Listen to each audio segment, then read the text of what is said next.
पंडित जी, अब बात करेंगे आज के महा उपाय की। दर्शक बेसब्री से इंतजार कर रहे हैं महा उपाय के। जी बिल्कुल। लगातार हम श्रावण मास में शिव पूजा कर रहे हैं और आपने ये अनुभव किया होगा, आपने स्वयं भी इसका प्रयोग किया होगा।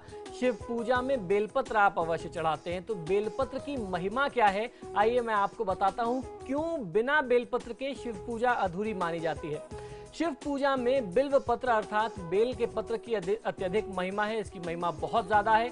इसके बारे में शिव पुराण जैसे धर्म ग्रंथ भी बहुत ज्यादा व्याख्या से भरपूर है। जो व्यक्ति 2 अथवा 3 बेलपत्र भी शुद्धता पूर्वक भगवान शिव को अर्पित करता है तो उससे निसंदेह भवसागर से मुक्ति प्राप्त होती है।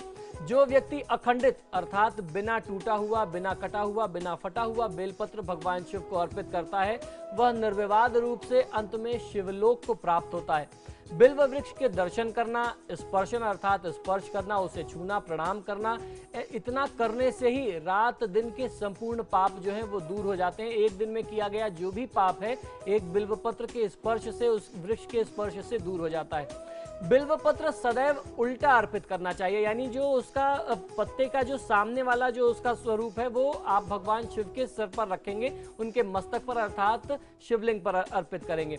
अर्थात जो चिकना वाला जो भाग होता है वो शिवलिंग के ऊपर रखना चाहिए। बिल्वपत्र में चक्र एवं वज्र नहीं होना चाहिए। वज्र किसे कहते हैं?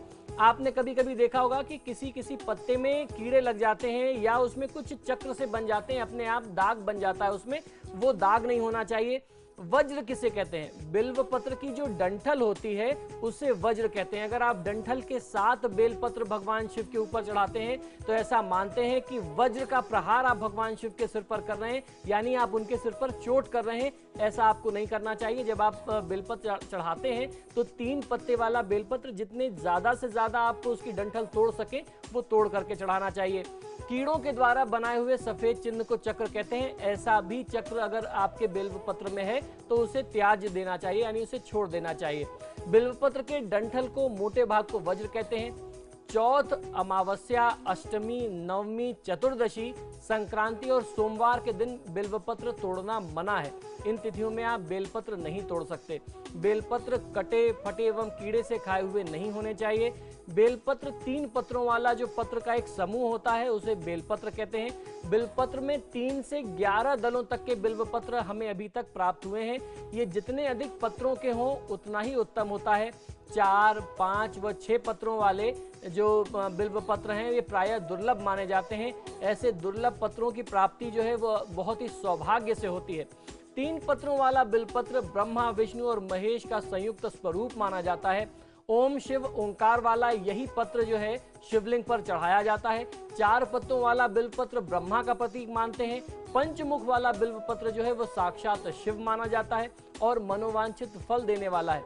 एवं 6 पत्तों वाला जो बिल्वपत्र है उसे कार्तिकेय का स्वरूप मानते हैं। बिल्वपत्र मिलने की मुश्किल यदि आपको हो रही है तो उस स्थान पर आप चांदी का बना हुआ बिल्वपत्र चढ़ा सकते हैं, जिसे नित्य आप शुद्ध जल से धो करके शिवलिंग पर पुनः स्थापित कर सकते हैं, अर्पित कर सकते हैं। और बेलपत्र के बारे में भी कहते हैं कि बेलपत्र अशुद्ध नहीं होता। अगर शिवलिंग पर आपने चढ़ा दिया है, आपके पास ताजे बेलपत्र नहीं है तो आप उसे दोबारा शुद्ध करके अर्पित कर सकते हैं। महादेव को बेलपत्र अर्पित करते समय आपको कौन से मंत्रों का उच्चारण करना है, आइए ये भी मैं आपको बता दूं। त्रिदलम त्रिगुणाकारम त्रिनेत्रम च त्रियायुधम त्रिजन्म पाप संहारम बिल्वपत्रम शिवार्पणम। अर्थात ये जो 3 दल का एक बेलपत्र है इसे अर्पित करने से 3 जन्म के पाप संहार होते हैं। महादेव की कृपा आपको मिलती है, इसका बहुत अच्छा लाभ है। पुराणों में कहा गया है कि जहां पर तुलसी और बिल्वपत्र के वृक्ष हों वहां काशी स्वयं होती है। वृक्ष आयुर्वेद में कहा गया है कि यदि कोई व्यक्ति अपने घर में बिल्वपत्र का वृक्ष लगाता है तो वह शिव का सानिध्य प्राप्त करता है और वैभव की अधिष्ठात्री देवी मां लक्ष्मी का स्थायी निवास उस घर में हो जाता है। वहां पुत्र पौत्रादि की निरंतर वृद्धि होती रहती है। तो इस तरीके से आज मैंने आपको बताया कि बिल्वपत्र की क्या महिमा है। आशा करता हूं, उम्मीद यही है कि बिल्वपत्र की महिमा को जान करके जब आप शिव पूजा करेंगे तो आपकी भावना शिव पूजा में कहीं ज्यादा लगेगी। जब आप बिल्वपत्र अर्पित करेंगे तो आप उस भाव से अर्पित करेंगे और महादेव आपका कल्याण कर सकेंगे। पंडित जी, आपने दर्शकों को महा उपाय बताया, इतनी विस्तार से जानकारी दी, उसके लिए आपका बहुत बहुत शुक्रिया। हर हर महादेव। दोस्तों, जिंदगी में मुश्किलें किसके नहीं आती हैं, लेकिन उन मुश्किलों से हमें घबराना नहीं चाहिए, उनसे लड़ना चाहिए, उपाय ढूंढने चाहिए। और यही तो हमारा मकसद है कि इस कार्यक्रम के जरिए हम उन उपायों को ढूंढते हैं और मुश्किलों को जड़ से खत्म करने की पुरजोर कोशिश करते हैं। फिलहाल हमारे इस खास पेशकश में इतना ही। आप देखते रहिए समाचार प्लस।